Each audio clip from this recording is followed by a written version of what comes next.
Good morning student, my name is Jaiprakash. आज मैं आपको बैलेंस फोर्स से पढ़ाने जा रहा हूं। इससे पहले का मैंने पिछले वीडियो में कवर कर दिया है।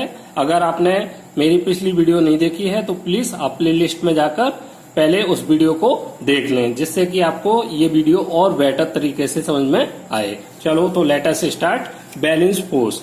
आज तो सबसे पहले मैं बैलेंस फोर्स को समझाने के लिए एक एग्जाम्पल ले रहा हूं बच्चों। तो ये मेरी एक सरफेस है बच्चों।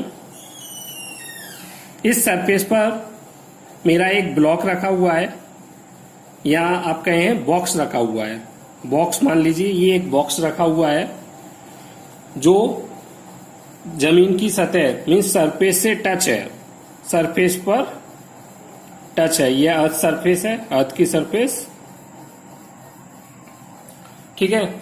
अब मैंने क्या किया, दो व्यक्ति बुलाए, दो पर्सन मैंने बुलाया। एक पर्सन से कहा आप 10 न्यूटन फोर्स से आपको क्या करना है, इस बॉक्स को इधर खींचना है, लेफ्ट हैंड साइड में खींचना है। एक पर्सन और बुलाया और 10 न्यूटन का फोर्स मैंने कहा आपको इस डायरेक्शन में अप्लाई करना है। 10 न्यूटन का फोर्स मैंने कहा, दो पर्सन लिए, एक पर्सन से बोला आपको 10 न्यूटन से इसको इधर खींचना है, और एक दूसरे पर्सन से मैंने बोला इस बॉक्स को आपको 10 न्यूटन से राइट हैंड साइड में खींचना है। ये दोनों आप देख रहे हैं बच्चों, ये अपोजिट डायरेक्शन में लग रहे हैं। फोर्स का मैग्नीट्यूड भी सेम है। मैग्नीट्यूड मीन्स वैल्यू वाइज, तो इसकी वैल्यू 10 न्यूटन है, इसकी भी 10 न्यूटन है, तो मीन्स इसका दोनों फोर्स का मैग्नीट्यूड सेम है। लेकिन ये इस डायरेक्शन में लग रहा है बच्चों, और ये राइट हैंड डायरेक्शन में लग रहा है, मीन्स इनकी डायरेक्शन अपोजिट है। जब हमारे दो इक्वल मैग्नीट्यूड के फोर्स, ऐसे दो फोर्स जो मैग्नीट्यूड में बराबर हों बच्चों लेकिन अपोजिट डायरेक्शन में लग रहे हों, तो ऐसे फोर्स को हम बोलते हैं बैलेंस फोर्स। ओके, तो ये मैंने लिखा है यहां पर, और इस बैलेंस फोर्स को अप्लाई किया है। तो बच्चों क्या ये बॉक्स इधर मूव करेगा? नहीं करेगा। क्या ये बॉक्स इधर मूव करेगा लेफ्ट हैंड में? नहीं करेगा। ना तो ये लेफ्ट में मूव करेगा, ना ये राइट में मूव करेगा। ये जिस पोजीशन में बॉक्स रखा हुआ है बच्चों, वो उसी पोजीशन में बना रहेगा। क्यों? क्योंकि इक्वल अमाउंट का फोर्स अपोजिट डायरेक्शन में लगा हुआ है। इस फोर्स को इस वाले फोर्स ने क्या कर दिया, कैंसिल आउट कर दिया है।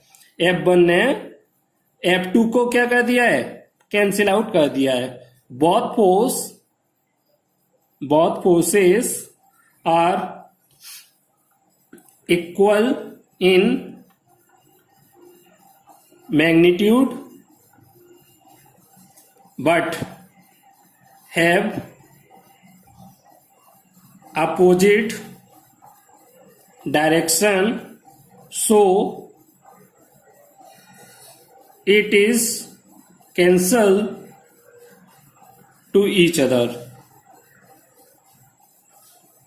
आप ये कहिए कि ये F1 F2 को कैंसिल आउट कर देगा, या आप कहिए F1 जो इस पर फोर्स अप्लाई कर रहा है उसका जो इफेक्ट है, उसके इफेक्ट को ये F2 फोर्स अप्लाई कर निगलेक्ट कर दे रहा है। ओके, तो ये मैंने यहां पर लिखा है। तो आप क्या कहेंगे, ये दोनों फोर्स एक दूसरे को कैंसिल आउट कर रहे हैं। तो बच्चों ये हमारा रेस्ट पोजीशन पर था, ये यहां पर रखा हुआ है, रेस्ट पोजीशन पर है, रेस्ट में ही बना रहेगा और इसकी कोई भी पोजीशन में चेंज नहीं आएगा, ये मोशन में नहीं आएगा इस फोर्स की वजह से।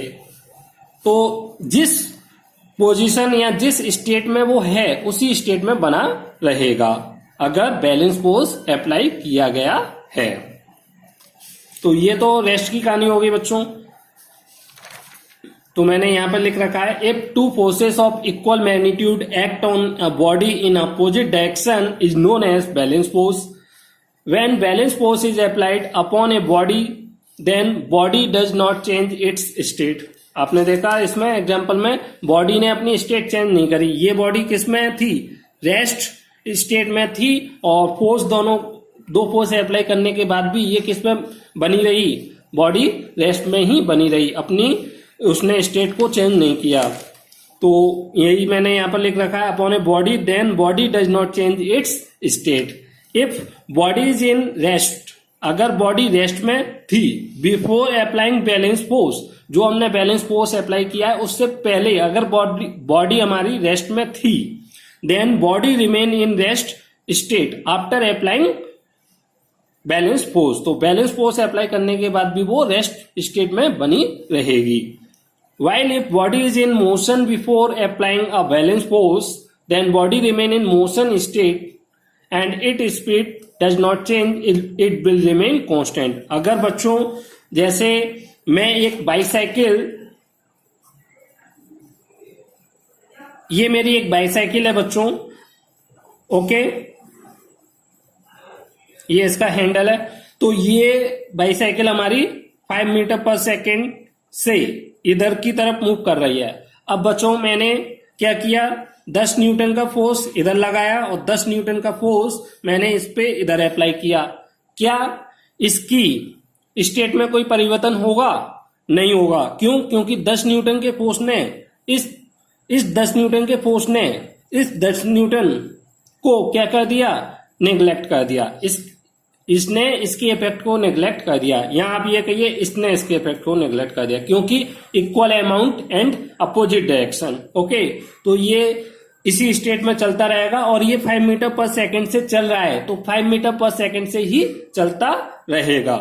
तो वही मैंने यहां लिखा है, while A body is in motion before applying a balance force. अगर कोई बॉडी मोशन में है जब हमने बैलेंस फोर्स अप्लाई नहीं किया है, अगर मैं इस पर बैलेंस फोर्स अप्लाई भी कर दूं तो भी वो अपनी मोशन स्टेट में बनी रहेगी और उसकी स्पीड में कोई चेंज देखने को नहीं मिलेगा। Its speed does not change, it will remain constant. जितनी उसकी स्पीड थी उसी स्पीड से अपनी मोशन करती रहेगी बॉडी।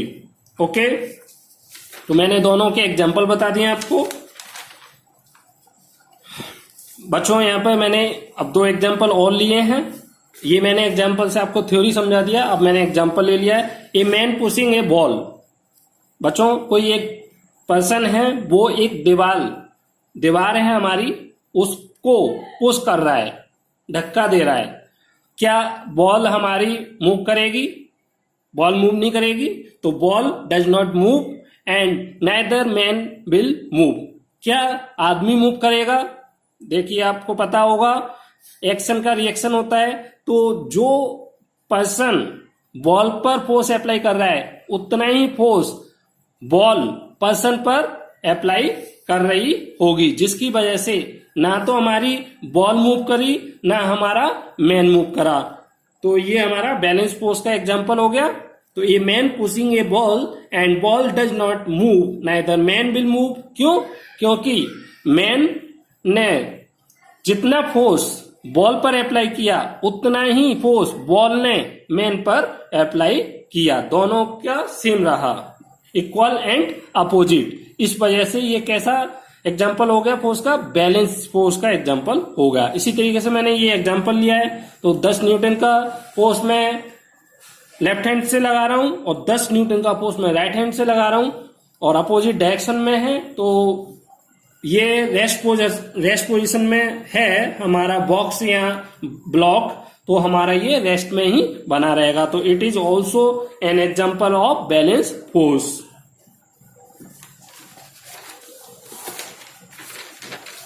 अब बच्चों अनबैलेंस फोर्स क्या होगा? तो अनबैलेंस फोर्स जस्ट इसका अपोजिट होगा। अगर जैसे मैंने आपको बताया था 10 न्यूटन का फोर्स इधर, 10 न्यूटन का फोर्स इधर, अब मैं 10 न्यूटन का फोर्स इधर लगा रहा हूं, लेकिन इस वाली डायरेक्शन में मैंने 8 न्यूटन का फोर्स लगाया। अब बच्चों क्या होगा? जिस डायरेक्शन में फोर्स ज्यादा होगा उस डायरेक्शन में हमारी बॉडी मूव कर जाएगी।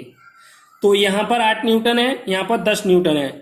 इस 10 न्यूटन में से 8 न्यूटन इसके 8 न्यूटन को नेग्लेक्ट कर देगा, लेकिन 2 न्यूटन एक्स्ट्रा बचा रहेगा हमारा।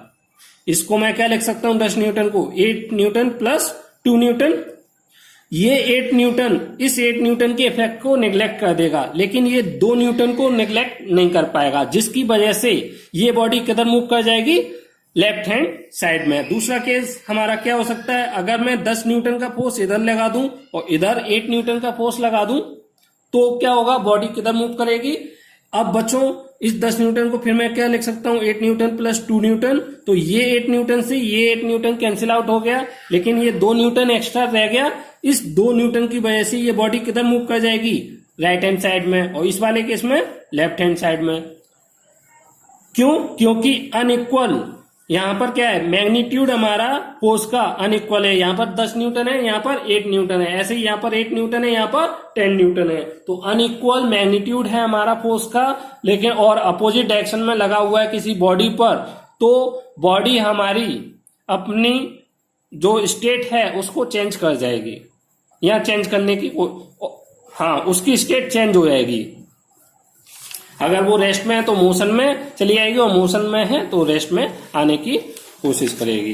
तो यही मैंने यहाँ पे लिख रखा है, when two forces of unequal magnitude act on a body in opposite direction then this force is called unbalance force. ठीक है, तो अपोजिट डायरेक्शन में लगा है और हमारा अनइक्वल मैग्नीट्यूड है। तो when unbalance force is applied on a body then the state of body are change. तो जब भी अनबैलेंस फोर्स लगेगा बच्चों, आप याद रखना स्टेट ऑफ बॉडी चेंज होगी। कैसे होगी मैंने बता दिया है। अभी जैसे अभी ये रेस्ट पर है, लेकिन रेस्ट पर होने के बाद अभी ये मेरा ये रेस्ट पर रखा हुआ है ब्लॉक, लेकिन जब मैंने अनइक्वल फोर्स अप्लाई किया तो ये इधर मूव कर गया। इस पे मैंने अनइक्वल फोर्स अप्लाई किया तो ये इधर मूव कर गया राइट हैंड साइड में, मोशन में आ गया। रेस्ट से किस में आ गया, मोशन में। मीन्स इसकी स्टेट में परिवर्तन हो गया। स्टेट क्या है, जो किस कंडीशन में, रेस्ट में है या मोशन में है, तो वो अपने स्टेट को चेंज कर देगा। ओके, तो लिखा है ये। अब नेक्स्ट 2 कंडीशन हो सकते हैं। ए बॉडी इज इन रेस्ट, अगर बॉडी हमारी रेस्ट में थी before applying a unbalance force, जब हमने कोई भी अनबैलेंस फोर्स उस पर अप्लाई नहीं किया था और बॉडी हमारी रेस्ट में थी। Then after applying it change its state from rest to motion. तो जैसे मैंने आपको ये एग्जांपल दिया, पहले ये बॉडी हमारी जो ब्लॉक था किस में था, रेस्ट में था। जैसे ही मैंने इस पर अनबैलेंस फोर्स अप्लाई किया तो बच्चों ये इधर मूव कर गया, तो हमारा क्या हो गया, ये मोशन में आ गया, तो इसकी स्टेट चेंज हो गई। अब बच्चों दूसरा case, a body is in motion before applying unbalance force then after applying unbalance force speed of body will change either it in increase or decrease. अब बच्चों एक एग्जांपल, अब एक कोई पर्सन है वो बाइसाइकिल चला रहा है। अब मैं एक बाइसाइकिल, इस पे मैं समझा देता हूं। ये एक बाइसाइकिल है, 2 पर्सन ये इधर मूव कर रही है बच्चों, इधर इसकी मोशन हो रही है। अब मैंने क्या किया, 2 पर्सन बुलाए, एक पर्सन को इधर लगाया, एक पर्सन को मैंने इधर लगाया, फर्स्ट पर्सन और सेकंड पर्सन। इससे मैंने कहा आप इधर 10 न्यूटन का फोर्स अप्लाई करें, और इससे मैंने कहा आप इधर 15 न्यूटन का फोर्स अप्लाई करें। तो बच्चों मैं इसको क्या लिख सकता हूं, 10 प्लस 5 न्यूटन, 15 को मैं ये लिख सकता हूं। तो ये 10 न्यूटन इस 10 न्यूटन को कैंसिल आउट कर देगा, अपोजिट डायरेक्शन में है। और ये 5 न्यूटन किस वाली डायरेक्शन में लग रहा है, इधर ही लग रहा है, और इधर ही इसकी पहले से मोशन हो रही है। मीन्स इसकी स्पीड क्या हो जाएगी, इंक्रीज हो जाएगी, क्योंकि जिधर मोशन हो रही है उसी डायरेक्शन में हमने और फोर्स अप्लाई कर दिया।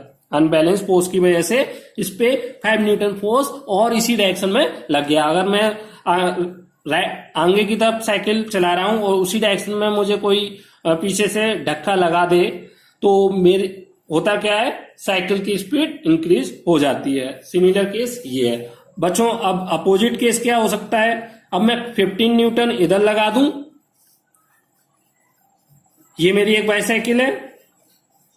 ओके, अब मैं क्या करूं, 15 न्यूटन इधर अप्लाई कर दूं, और मोशन हमारी इधर ही हो रही है साइकिल की, मोशन ऑफ साइकिल ये इधर हो रही है। 15 न्यूटन मैंने इधर अप्लाई किया और 10 न्यूटन का इधर अप्लाई किया, होगा क्या, मैं इसको क्या लिख सकता हूं, 10 न्यूटन प्लस 5 न्यूटन। इस 10 न्यूटन से ये 10 न्यूटन का इफेक्ट कैंसिल आउट हो जाएगा और 5 न्यूटन एक्स्ट्रा बच गया। ये 5 न्यूटन हमारा इधर मूव इधर अप्लाई हो रहा है और मोशन हमारी साइकिल की इधर हो रही थी, होगा क्या, स्पीड हमारी साइकिल की क्या हो जाएगी, स्पीड ऑफ साइकिल डिक्रीज। बस यही मैंने यहां पे लिख रखा है, a body is in motion before applying a unbalance force, then after applying unbalance force speed of body will change, either it is increase or decrease. तो दोनों केस मैंने आपको बता दिए।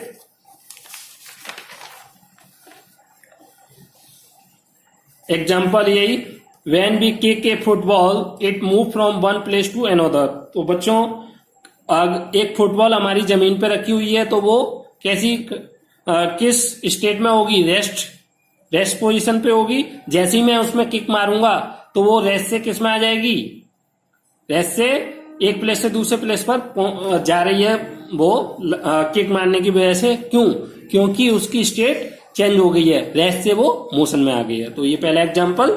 दूसरा 10 न्यूटन का इधर लगाया, 8 न्यूटन का इधर लगाया अपोजिट डायरेक्शन में, लेकिन अनइक्वल मैग्नीट्यूड। तो ये बॉडी किधर मूव कर जाएगी, इधर मूव कर जाएगी। ओके, तो ये हमारा एग्जांपल हो गया अनबैलेंस का। नेक्स्ट,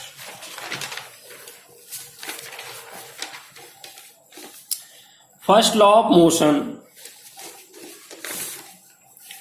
बच्चों कोई भी बॉडी, न्यूटन ने इस फर्स्ट लॉ ऑफ मोशन को डिस्कवर्ड किया था। उन्होंने बताया, उन्होंने एक स्टेटमेंट दिया था, पहले वो स्टेटमेंट पढ़ लेते हैं फिर उसको मैं समझाऊंगा। ए बॉडी एट रेस्ट और इन मोशन, एक बॉडी रेस्ट में है या मोशन में है, will continue to remain in unchange position, तो वो उसी स्टेट में बनी रहेगी, अपनी पोजीशन में कोई चेंज नहीं करेगी, अनचेंज रहेगी, unless an external force is applied to it, जब तक उस पर कोई एक्सटर्नल फोर्स, बाहर से कोई फोर्स ना लगा दिया जाए, अलग से कोई फोर्स अप्लाई ना किया जाए। जैसे इसका सबसे बेस्ट और आसान एग्जांपल, बच्चों आप जिस टेबल पर पढ़ने के लिए बैठते हो, जैसे मेरी ये एक टेबल है,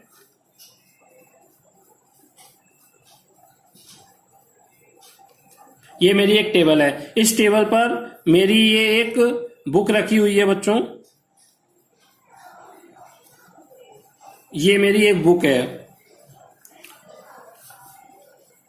क्या बच्चों मैं ये अभी मेरी यहां पर रखी हुई है, कुछ देर बाद मैं देखूंगा क्या मेरी ये बुक अपने ऑटोमेटिक यहां से इधर चली जाएगी, नहीं जाएगी।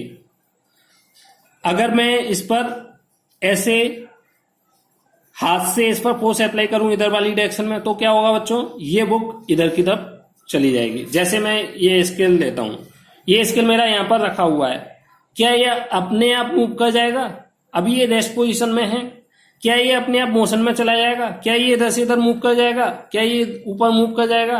आप कहेंगे ये क्या फालतू बकवास कर रहे हो, ऐसा नहीं होगा।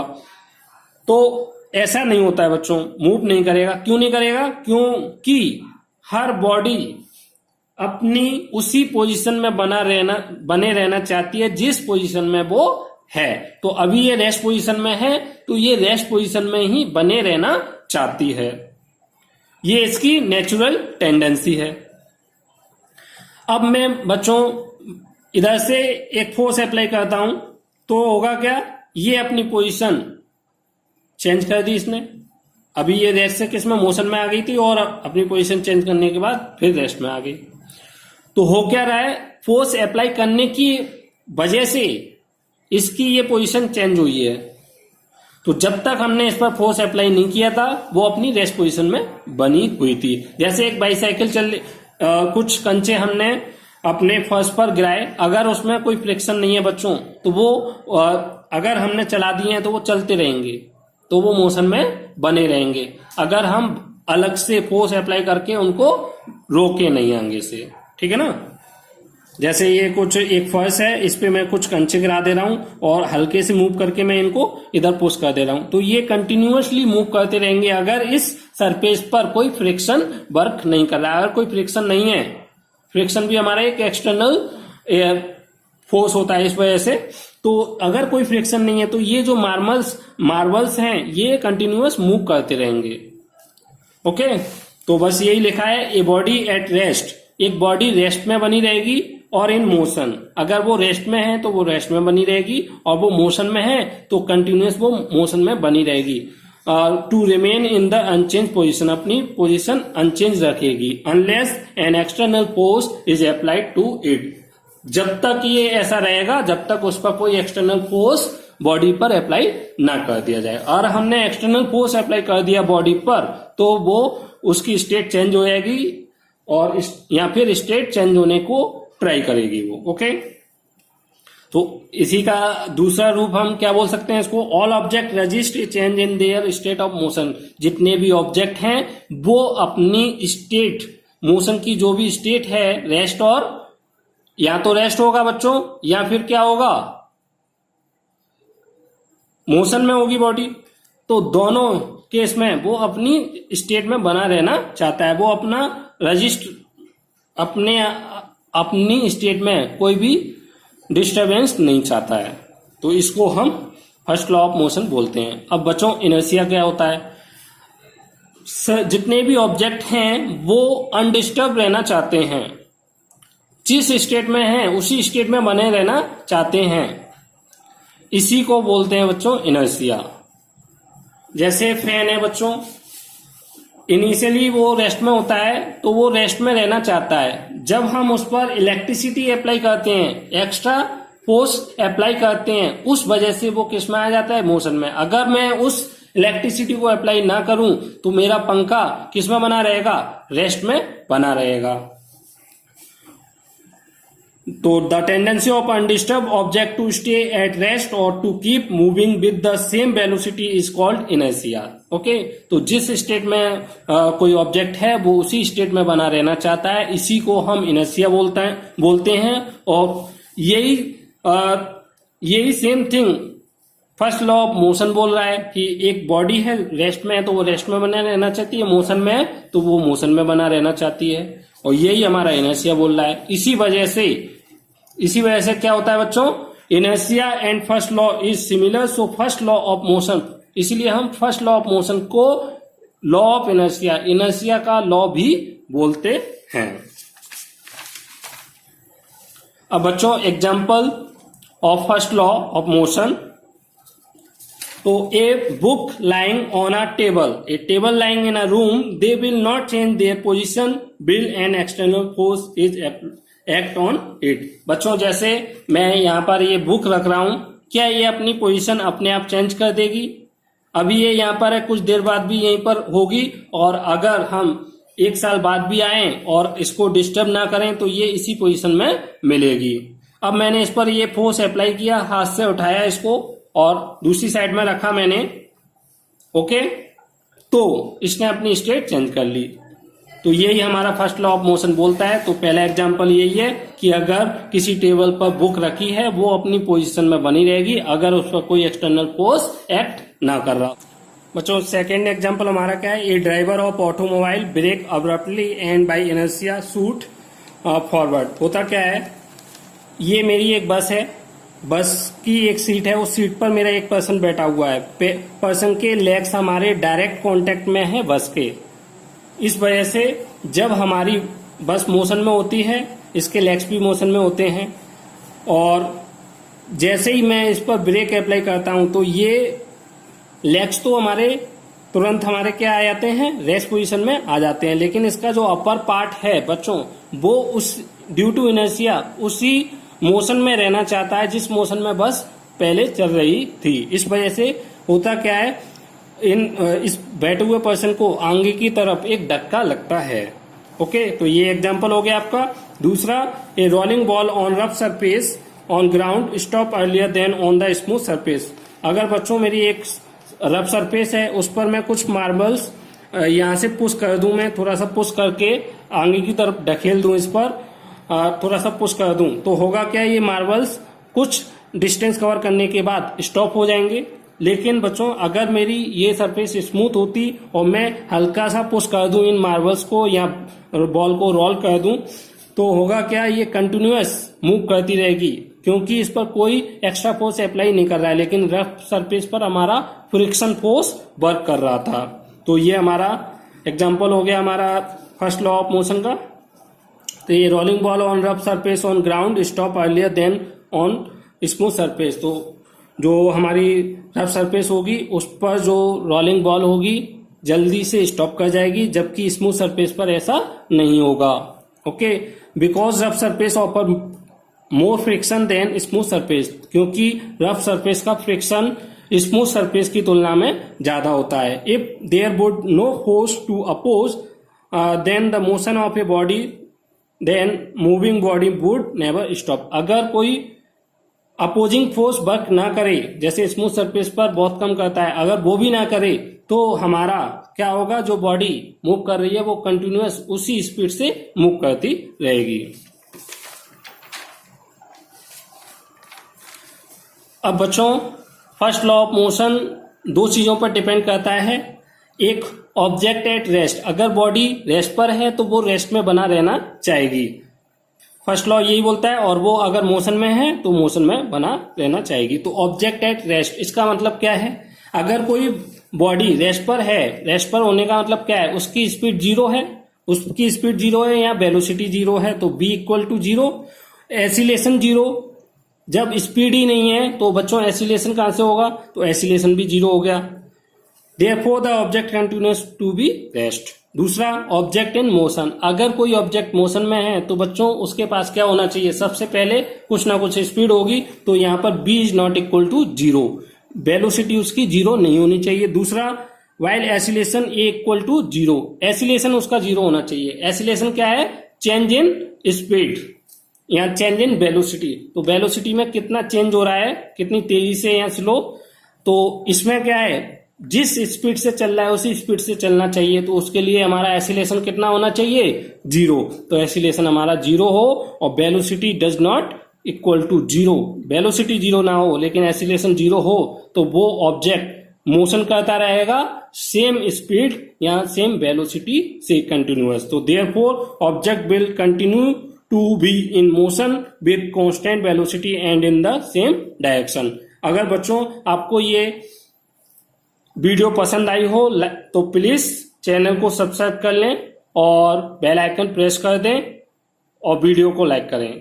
Thank you.